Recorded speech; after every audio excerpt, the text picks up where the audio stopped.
សាខានេះឬក៏បាទអពើអាចចិត្តធ្វើនោះនេះសម្រាប់ចិត្តហ្នឹងបាទចិត្តធ្វើនោះនេះហើយពេលខ្ញុំធ្វើនោះវិញពីដល់កាលវាទៅហ្នឹងវានឹងធ្វើការរឿងរបស់នេះបាទតែសម្រាប់គាត់ចង់ទៅការចិនគឺធ្វើការនឹងនេះបាទធ្វើទៅខាងនេះមួយខ្ញុំនឹងតែវាធ្វើនៅវិញនេះក្រៅទៀត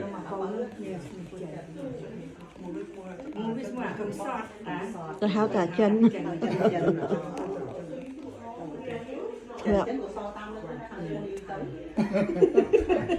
ទៅហៅអ្នកខ្មៅខ្មៅព្រោះ